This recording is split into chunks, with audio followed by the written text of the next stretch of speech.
hayyul hadi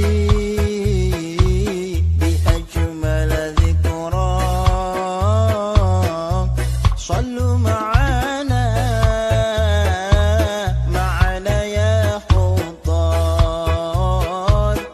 Wala yubdina zinatahunna illa ma dhahara minha. Perempuan, karena lagi perempuan yang punya perhiasan, tubuhnya adalah perhiasan.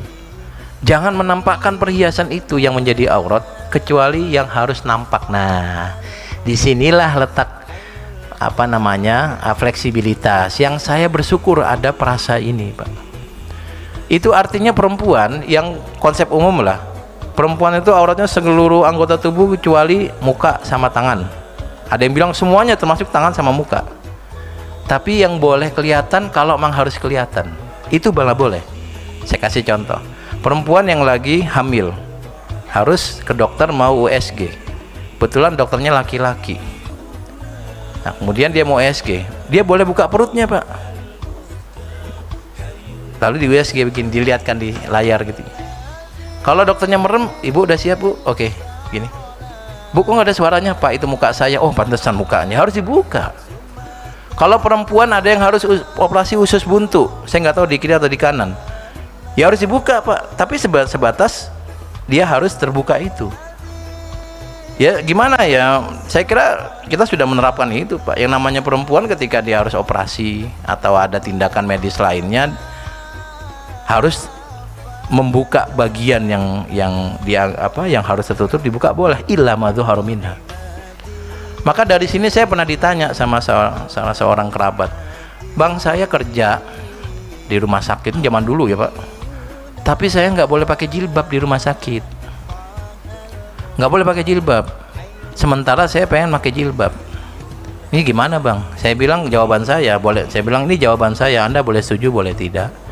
Kalau Anda bekerja di rumah sakit itu ikuti aturannya, karena pasti ada alasan kenapa itu dibuat aturan seperti itu. Lalu bersabarlah sampai Anda menjadi pimpinan, lalu hapus aturan itu menjadi boleh pakai jilbab. Ini dulu Pak, kalau sekarang perawat pakai jilbab udah banyak banget ya. TNI Polri juga pakai jilbab udah ada. Dulu waktu masih dilarang. Pilihannya kan begitu. Pilihannya. Kalau masih mau bekerja di situ ya bekerja di situ, ikuti aturan. Sambil berharap Tuhan mudah-mudahan nanti saya bisa sampai pada posisi tertentu, saya bisa mengubah aturan ini, atau ya cari kerja lain. Nah masalahnya dia kuliahnya perawat Pak, kan harus ke rumah sakit, dan rumah sakit semua menyarankan itu. Lah kalau gitu nggak usah kerja jadi perawat, nanti perawatnya laki-laki semua, lah malah bahaya lagi. Terus gimana? Ya sekarang sudah diatur, sudah diperbolehkan, jadi enak. Dulu waktu belum diperbolehkan itu pilihan. Kenapa? Illa ma dhahara minha, kecuali yang harus terbuka. Saya juga termasuk orang yang melihat ada banyak ibu-ibu yang bekerja. Ada yang dulu waktu saya di pesantren tuh di pinggir kali itu ibu-ibu dari pagi sampai siang itu mecahin batu Pak. Jadi batu-batu yang ukuran sedang itu dipecahin sampai kecil-kecil untuk dijual per gerobak gitu ya. Itu gede-gede Pak tangannya Pak, sini kenceng-kenceng, petak gitu. Saya kebayangin kalau dia lagi berantem sama suaminya petak gitu, batu hancur Pak ya. Nah itu mereka gulung tangannya Pak sampai sini. Lah kalau nggak digulung mereka harus pakai pakaian tertutup begini, susah banget Pak. Maka saya bilang illa ma dhahara minha. Mungkin Allah memaklumi karena posisi itu dia sulit. Atau ibu-ibu yang bekerja sebagai petani di sawah yang basah, Bapak suruh dia pakai pakaian tertutup gitu ya, apalagi kalau pakai cadar ya, lalu mancepin padi, mungkin keserimpet mulu, jatuh lagi, nyungsep lagi, udah jatuh nyungsep lagi, nggak beres-beres Pak. Lah saat itu boleh nggak dia digulung sampai betis? Mudah-mudahan boleh, karena illa ma dhahara minha. Maka illa ma dhahara minha ini tergantung orangnya. Kalau nanti memang harus dibuka bagian sini karena harus ada tindakan medis kah atau apa, silakan dibuka, tetapi cukup di tempat yang harus dibuka. Illa ma dhahara minha. Kita nggak tahu kalau ada perempuan yang sakit atau yang tadi bekerja di tempat-tempat yang seperti itu. Selain tentu saja menurut saya Allah pasti memaklumi, tapi memang ayatnya illa ma dhahara minha, kecuali yang harus nampak. Lah dari sinilah kemudian nanti ada ulama yang lebih melihat kondisi realita masyarakatnya lebih soft, tidak melulu salah-salah dan dosa, tapi memaklumi. Loh yang lain gimana? Memaklumi tetapi tetap dalam pendirian Anda dosa-dosa, karena memang ilama dzahara minha. Frasa ini menjadi penting untuk saya sampaikan karena supaya kita bisa lebih insaf, lebih baik ya, lebih lebih empati ketika melihat ada orang yang belum bisa menutup auratnya secara utuh. Bapak kalau tanya saya, bagaimana hukum orang yang membuka auratnya? Tapi nggak nanya ya Pak, jadi saya pura-pura Bapak nanya lah gitu ya. Jawaban saya, membuka aurat tidak boleh. Terus apakah dia dosa? Misalnya ada perempuan, dan ini banyak Pak di sekeliling kita, perempuan pakai baju tapi masih kelihatan tangan segini atau kelihatan betisnya. Ada dua yang bisa dipilih. Pertama, dia tidak mendapat pahala yang maksimal. Artinya kalau dia nutup aurat semua, seret, dapat pahala 100. Tapi kalau kebuka dikit dapatnya 80. Makin banyak yang kebuka 70, 60 sampai kemudian dia menjadi minus, jadi dosa. Atau Bapak langsung hukumi dosa, silakan saja dipilih. Baik Bapak Ibu, saya lanjutkan sebentar. Jadi saya pribadi ketika melihat misalnya laki atau perempuan, yang paling kelihatan perempuan lah, dia berpakaian tapi masih kelihatan entah kakinya entah tangannya, maka ada dua pilihan yang boleh kita miliki. Pilihan yang pertama adalah kalau orang memakai pakaian full tertutup, dia dapat pahala 100. Tapi kalau kebuka dikit makin kurang. Berarti Allah mengapresiasi walaupun belum semua tertutup, tetapi sudah tertutup sebagian besar, sampai kemudian masuk kategori dia tidak lagi menutup aurat. Tapi yang kedua, silakan kalau Bapak atau Ibu memiliki keyakinan seperti ini, berarti setiap kali ada yang terbuka langsung dosa, nggak apa-apa juga, silakan. Mirip kayak orang sholat idealnya khusyuk Pak ya, tapi kalau nggak khusyuk ya pahalanya kurang gitu. Dan saya termasuk orang yang lebih sering nggak khusyuk pada khusyuk Pak. Saya berkali-kali bilang jujur saja, saya sama Tuhan juga kadang bilang, Tuhan saya sholatnya nggak khusyuk, maafin gitu. Apalagi kalau sholat tahajud, kadang saya bilang, Tuhan saya absen aja ya, nggak khusyuk nggak apa-apa lah.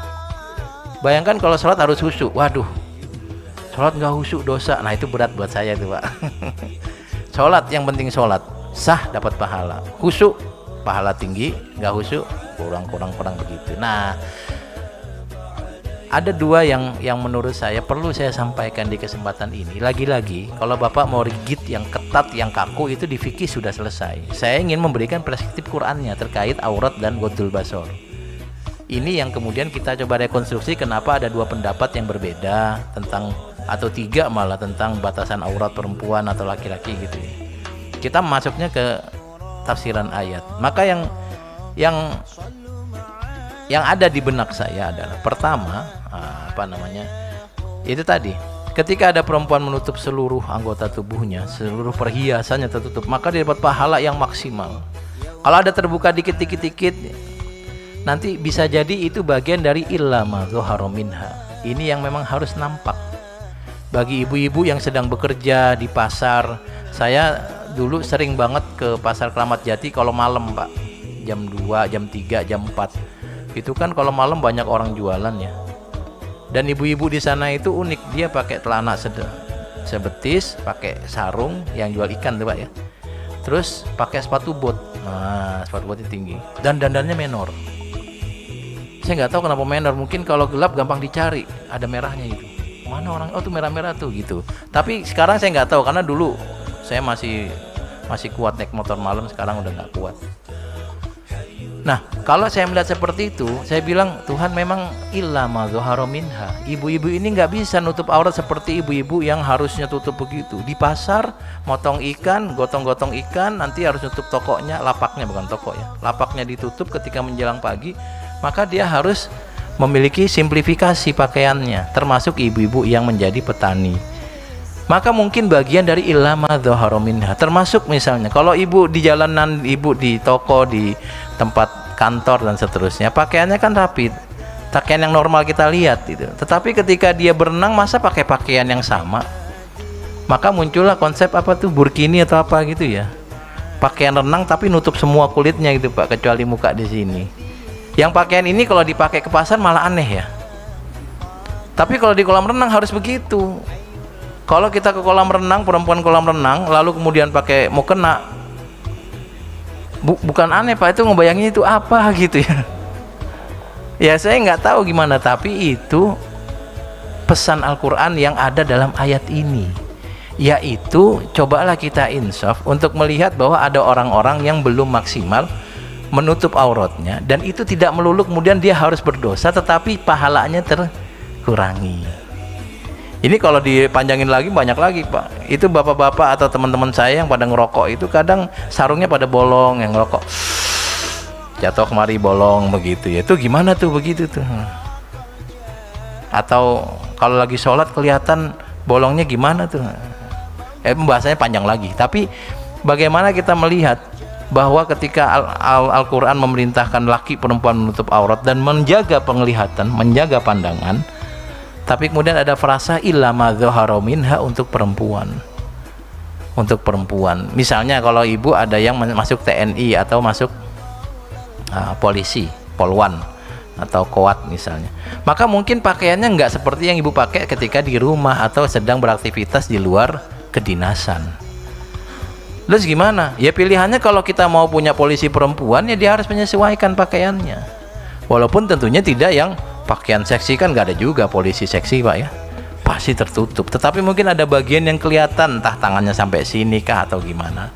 Yang paling gampang ya tadi itu, ibu-ibu yang beraktivitas di sawah, yang harus menanam sawah, nah itu mungkin pakaiannya digulung sampai betis supaya bisa jalan di lumpur-lumpur sawah itu dengan baik. Atau ibu-ibu yang bekerja di pasar yang harus, nah mungkin pakai ayat ini kita punya keinsafan. Keinsafan tuh kalau saya akan bilang, Tuhan dia dapat pahala tapi mungkin tidak maksimal karena tuntutan pekerjaannya. Kan nggak ada ibu-ibu yang sengaja ke pasar pengen seksi-seksian ya Bu, nggak ada kan, memang mereka bekerja di situ, misalnya seperti itu. Nah yang kedua pakai frasa illa ma dzahara minha, memang harus terlihat tangannya, sama seperti perempuan yang harus melakukan tindakan medis, entah melahirkan, entah operasi apapun itu, dia boleh terlihat bagian-bagian yang memang harus ada tindakan medis. Jangan sampai kemudian lagi operasi usus buntu, dokternya jaga pandangan, lihat ke atas saja begini. Udah belum Pak, salah potong Pak. Loh, salah potong malah bahaya lagi nanti. Kan ini harus dilihat. Tapi kan itu aurat, illa ma dzahara minha. Kalau frasa ini kita pakai, kita akan lebih enak hidupnya Pak. Jadi nggak selalu ngeliat salah dosa, ya Allah ini yang masuk surga cuma saya doang apa ini, neraka semua neraka. Nggak begitu, tapi ya mungkin dia dalam proses yang mungkin pahalanya tidak sebanyak saya yang menutup pakaian secara lebih sesuai aturan gitu. Plus ada lagi kemungkinan memang tuntutan profesinya yang membuat dia harus memperlihatkan beberapa perhiasan dirinya, perhiasan tadi anggota tubuhnya.